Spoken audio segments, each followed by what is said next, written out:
Assalamu alaikum and Bismillah ar-Rahman ar-Rahim. Following on from my last video, I wanted to continue with providing regular updates until someone more professional and more competent can deliver these messages better. A brief summary and recap of my last video and the current political turmoil. In 2018, Prime Minister Imran Khan won the elections by creating a coalition with the MQM and another small party giving him a majority in the assembly. From the outset, Khan's party was committed to promoting justice and welfare to a country that was ridiculed for corruption, and law and order were only for the weak while the powerful were escaping justice. Imran Khan had always been firm that he would bring the previous corrupt prime ministers and their associates to justice, who had stolen millions in their terms before him.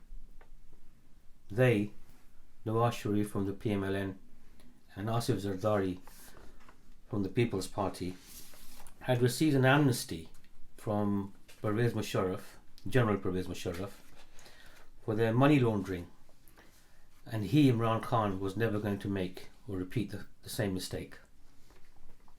Both had open cases against them and were on bail during his term for the next 3.5 years. Khan had delivered on many of his promises during his term and performed beyond expectations during COVID, and navigated his way through a failing economy and a broken justice system with a constant petulant opposition. Not only did he boost the economy with unprecedented growth, but also managed to attract trade attention and confidence within Pakistan and internationally. Pakistan's image was further enhanced by taking Islamophobia to a worldwide forum and making the best representation of Islam as a sincere, humble and progressive Muslim. Negotiating the release of over 2,500 labourers in Saudi prison was also a huge achievement and a service to the poor of the country, along with many initiatives from the healthcare to subsidised groceries that are discussed by international academics now.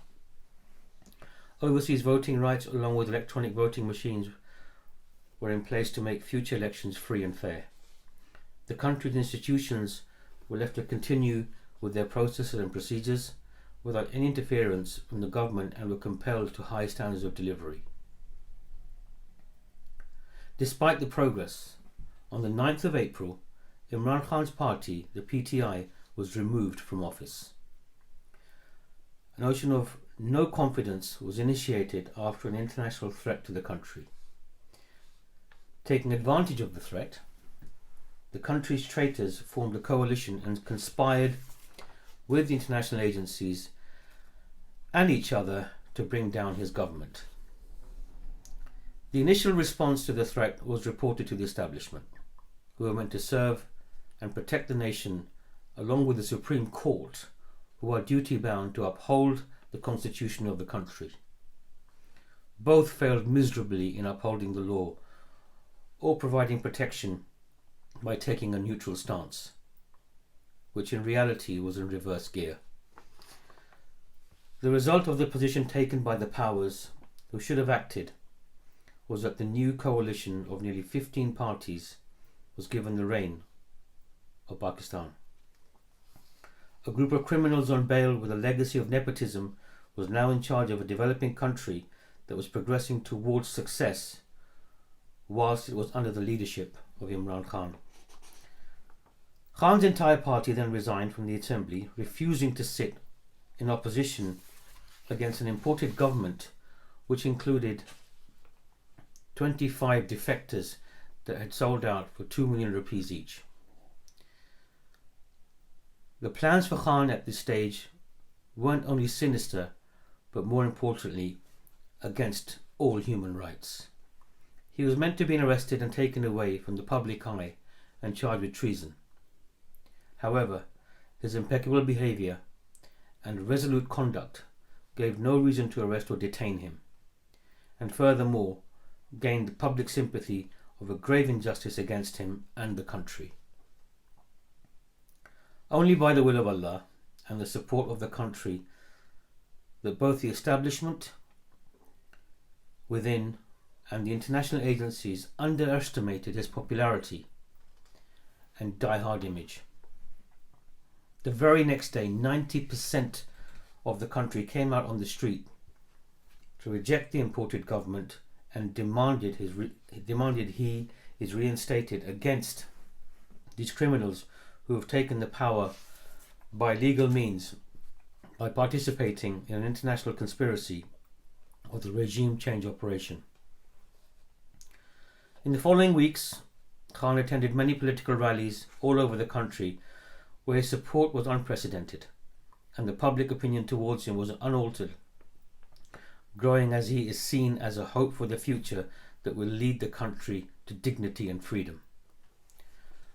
After weeks of rallies and protests, Khan on the 25th of May called for a peaceful protest march towards Islamabad with the intention of a sit-in until free and fair elections are announced, as this government is illegal and has no mandate. The entire country prepared to answer Khan's call and join the march. However, the establishment, along with the country's security forces and the puppet government, had other plans.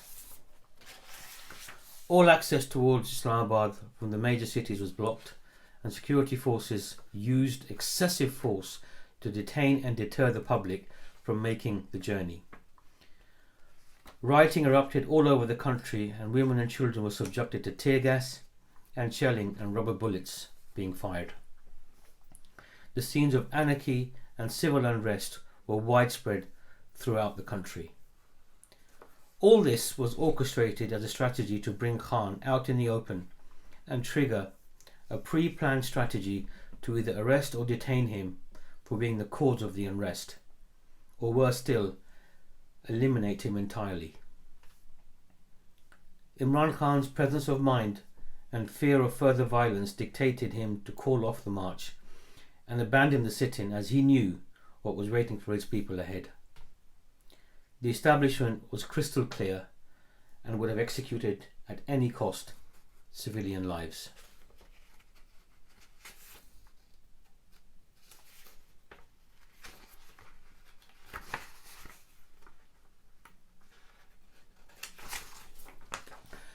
As soon as he withdrew, the PDM took this as a huge win and began to execute the plan to destabilize Pakistan. They first attacked the economy, raising fuel prices, energy, and essentially food items by 50%. Attacked PTI politicians and the entire support structure by filing false criminal charges and politically motivated arrests. Further violence and intimidation, unexplained deaths of 15 significant witnesses and investigative officials, amendments to the National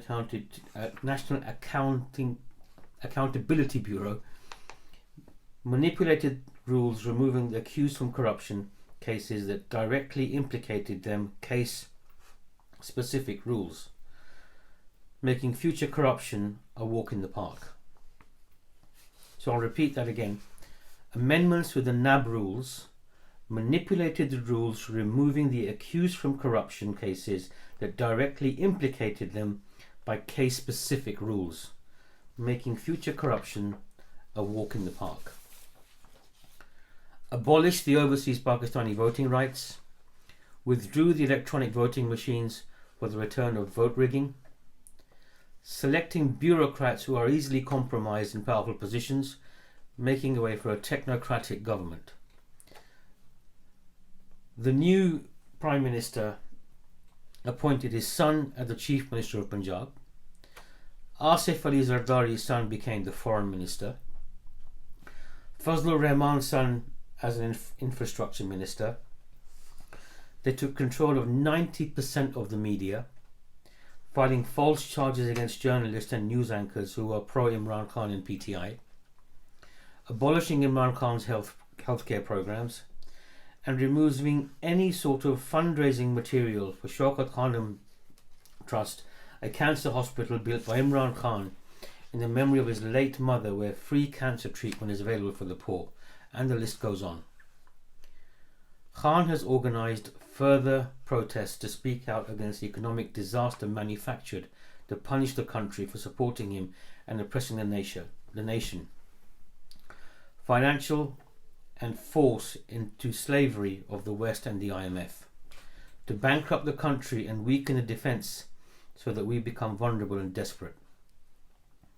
Once again, Khan is taken to the streets on the 2nd of July to demand free and fair elections.